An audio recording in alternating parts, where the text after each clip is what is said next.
Hi everyone, this is Dolly, so you might know me as Stamper Girl for Cat Scrappiness. Today I am working with the purple glitter, spooky cute and pink, the coffee pot, the beautiful beans, the low-line flowers, the rope ovals, and the slime line strips. And oh, actually the purple, not I think I said pink.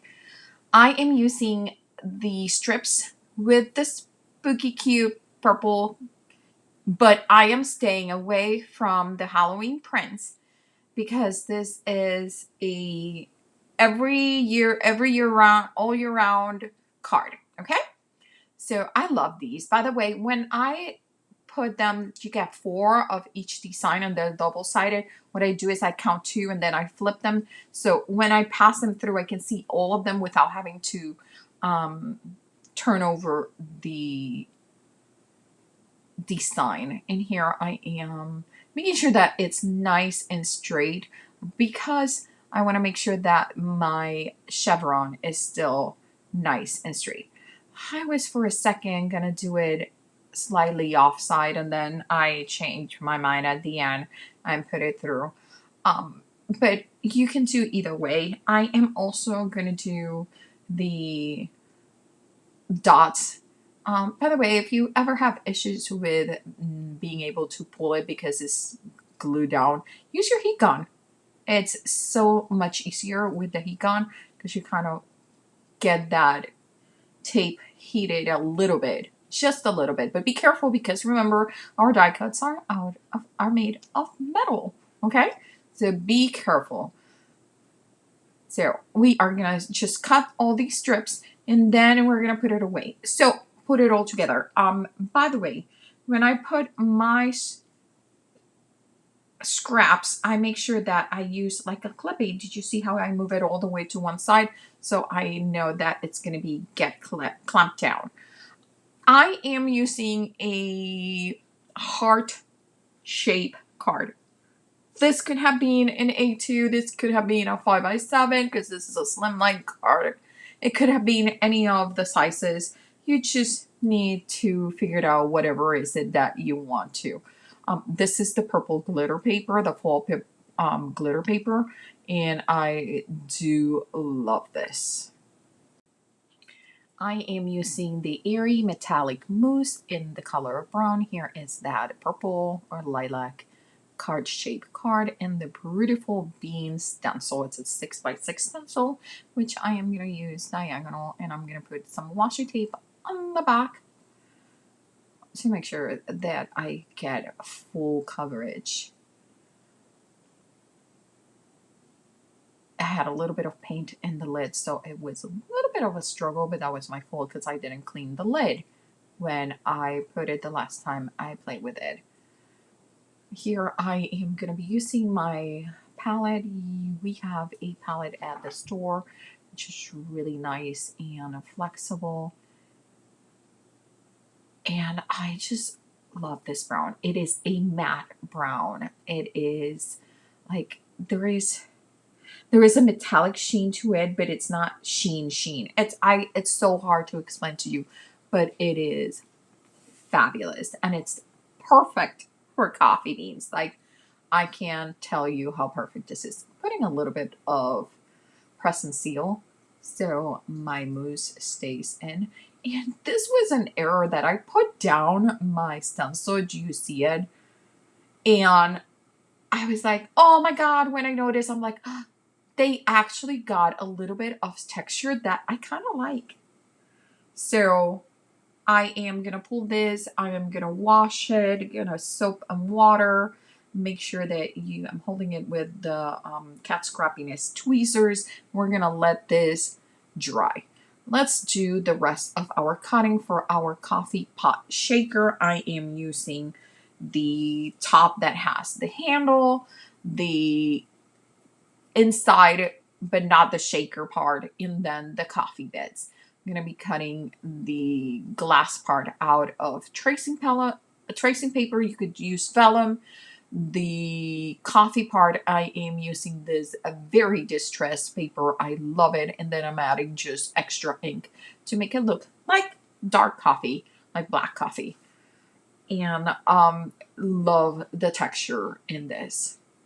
So remember that since this is meant for a shaker, the actual coffee, the part that is brown, has to have a rim around it, which is the thickness of what the actual shaker part is.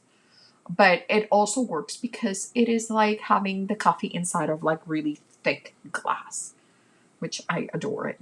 I am going to put a little bit of glue all around that paper. I am placing it in the front so you can actually see the texture of it. And then I'm going to place the handle. By the way, I love that it looks so real. Like I was like, oh my god, it's almost like I'm at the teacher area where they have these big pots of coffee. Okay, here are all my strips. I'm trying to figure out what I'm gonna do. I probably could have done 2 cards with all these strips that I cut out. I have extra strips for later. I'm using a little bit of washi tape just to keep it in place and see how I am gonna position the strips.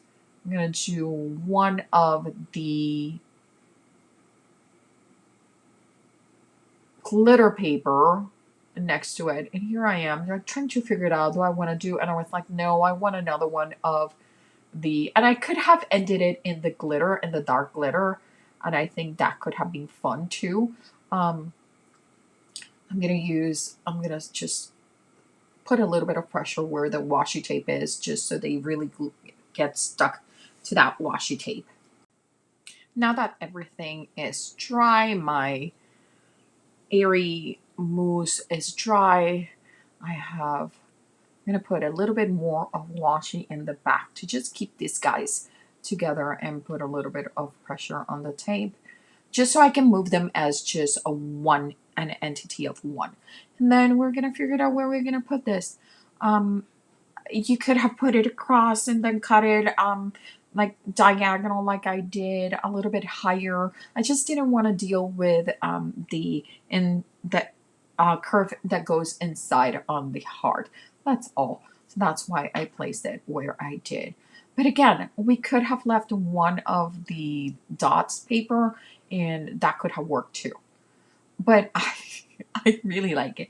I am seriously trying to make this fun in the farm paper that I have in the double stitch hard. And I couldn't make it work. But you could do something with that idea. Remember that I have the envelope in behind my card, so I know how much off of the card I can go and it still fits into the envelope. So when you're doing shaped cards, that is a good tip and one thing to really, really remember to do so you don't have to cut things later that it's gonna affect the look of your card. Using the Got Coffee sentiment. It's such a good one. And I am actually going to cut it out of the dark purple glitter, fall glitter. And then I'm cutting it also out of some scraps of paper, like product paper that I had. And it's white. So I kind of have like a shadow, but a white shadow. So more like a highlight in the back. And then we got the little Got Coffee, the question marks, and the little dot. And just love this card. It's such a simple card.